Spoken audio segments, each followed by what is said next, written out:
What's this thing? Well done.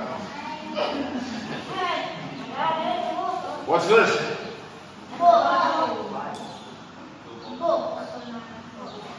A book?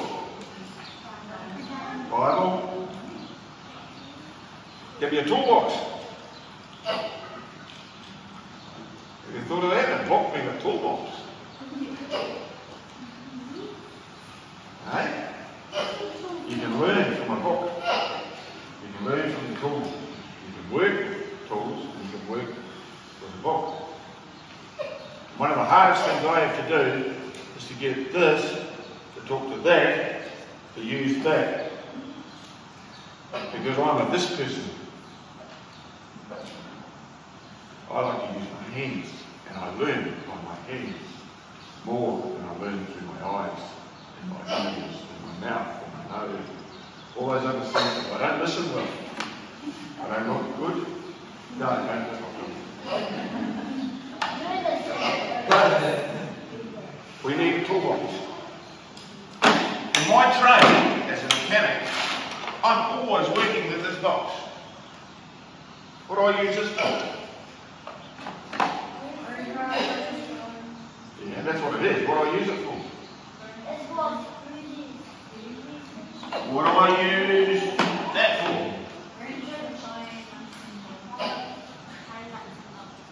And what do I use that for? But it also undoes things. We think that's going well. Yeah. Now that's what I use this for.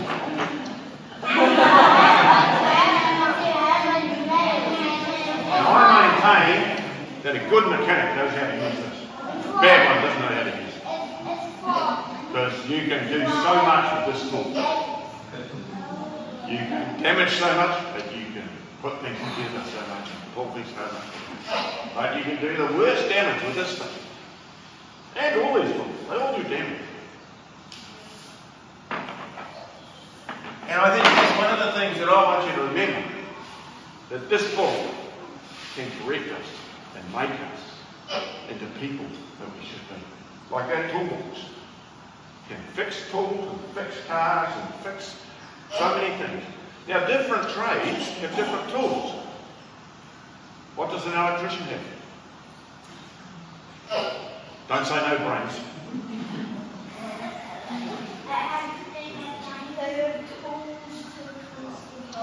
Yeah, the volt meter. What does a plumber have? Different tools. What does a carpenter have? See, all the different people that have different tools. That's the beauty of this book. Different people use different tools in different parts of it. Some want to preach from it. Some want to read the Old Testament. Some want the New Testament.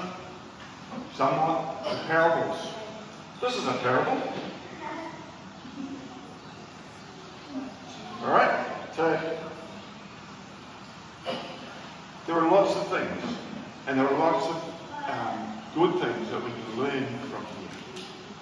And there are tools in here that we need to listen to. And I'm just going to leave with one verse from Corinthians 13:13. 3 things will last forever: faith, hope, and love. If you can initiate those tools of faith, of love, and hope, we'll be strong people. We'll be a strong group of people. We'll be a testament to the world. If we can create love, if we can create hope, and we live in the faith that we've just been singing about. You know, we've been singing what a beautiful name. If we can believe in Jesus, if we can believe the things that He's taught us, if we can have that faith and create that love, we will generate hope. Alright? Now I don't know if some of you out there have got some concepts or different thoughts of tools. I can think of one that I haven't mentioned. It's a really important one for Christian faith. Prayer. prayer. Unless we can pray, then we don't have the connection. We don't have the direction that comes through prayer. It's a tool. It's something we need to do. We need to stop. And sometimes I will be praying as I pick up my tools, because we need to pray for different things. Pray for blessings, pray for healing, pray for correction, intercessory prayer. There's many types of things. Tools. Whistles around. There's 9 or 10 spanners in that box. There are 9 or 10 different reasons why we should pray. We use a different prayer or a different size application, or a different type of application. We use a screwdriver. And so, we've got lots of tools that have been given to us. Alright? That we can use. Advice from our parents can be a tool. It needs to be interpreted sometimes. But there are lots of things, ways in which we can be guided and how to use it. And often in our trades or in our jobs, we need a manual. We need to be to have some instruction on how to get there, or some direction of how to go through things. That's what this can do. Now, how often do we open it? I'll confess I don't open it enough. Mainly because we become self-sufficient. We think that we can go through life pretty fast. But at the end of the day, I can't fix anything unless I open the toolbox.